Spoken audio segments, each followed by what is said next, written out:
కలర్ఫుల్గా టేస్టీగా lunch బాక్సెస్లో pack చేయడానికి మెక్సికన్ చికెన్ రైస్ ఎలా చేసుకోవాలో చూద్దాము.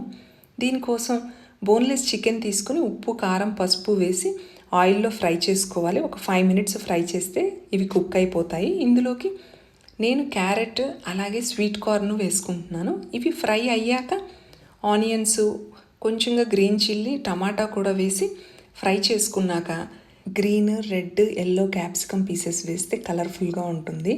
దీనిలో కొంచెంగా ఉప్పు కారం అలాగే అన్ని మసాలా పౌడర్లు వేసుకుంటే కొంచెం టేస్ట్ బాగుంటుంది. లంచ్ బాక్సెస్లో ప్యాక్ చేస్తున్నాం కదా.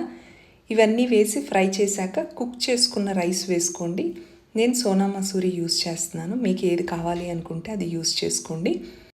లాస్ట్లో కొత్తిమీర కూడా వేసుకుని లంచ్ బాక్సెస్లో ప్యాక్ చేసుకోవటమేనండి. ఇంకా మెక్సికన్ రైస్ రెడీ. వీడియో నచ్చినట్లయితే లైక్ చేయండి, షేర్ చేయండి, సబ్స్క్రైబ్ చేసుకోండి. Thank you.